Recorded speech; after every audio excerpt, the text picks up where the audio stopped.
he found a receipt from 5 years ago, and it proved he'd been surviving, not living. No worked nights. It was a simple fact, a rhythm he'd sunk into like a heavy blanket. The world woke up when he was heading to bed, and his day started under the bruised purple sky of evening.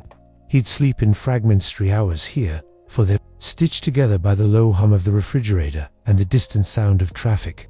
He called it being responsible. He called it hustling. He never called it what it really was: hiding. One winter morning, the air so cold it felt sharp in his lungs, he pulled on an old coat he hadn't worn in years. His hand, searching for a pocket, brushed against something thin and crumpled. He pulled it out.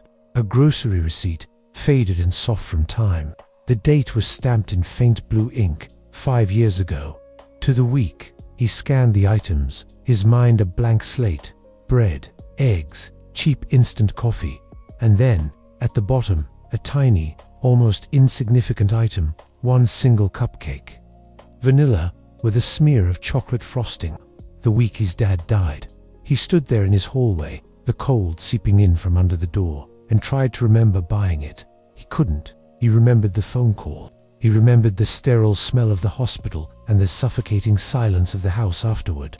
He remembered turning every single day into a list of tasks: work, eat, sleep, repeat. A shield against the crushing weight of a world without his father. He'd been moving on autopilot, a ghost in his own life, so he would never, ever have to feel that gaping hole again. The receipt felt heavy in his hand, a flimsy piece of paper holding the weight of 5 lost years. He realized he'd stopped living. He hadn't just stopped grieving. He'd stopped everything. He'd turned his life into a fortress to keep the pain out, but in doing so, he'd locked himself in. That afternoon, he did something he hadn't done since. He walked to the park down the street, the one where his dad taught him to ride a bike. The swings were empty, swaying slightly in the breeze. He sat on a cold bench and just sat. He didn't check his phone. He didn't distract himself. He let the memories come, sharp and bittersweet. He called a friend he hadn't spoken to in 3 years. The conversation awkward at first, then flowing into the easy rhythm of old times. The real turning point wasn't some grand, cinematic moment. It was the next morning. Instead of falling into bed as the sun came up, he made a pot of real coffee, the kind you have to grind. He sat at his kitchen table, the warm mug in his hands, and let himself miss his dad. Truly, deeply miss him. He let the tears come, hot and silent. The world didn't end. He didn't shatter into a million pieces. He just sat there, breathing through the ache, feeling the love and the loss all at once.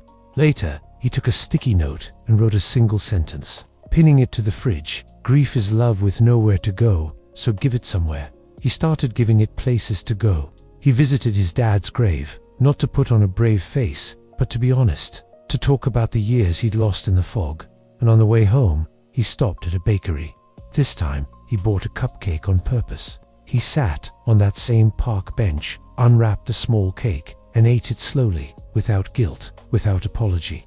It tasted like a promise, not of forgetting, but of remembering, of letting life, in all its messy, beautiful, painful glory, back in.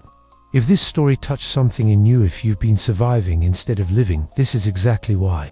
I created Daily Self-Growth Hub. This channel is where we slow down, heal honestly, and build stronger versions of ourselves without pretending we're fine.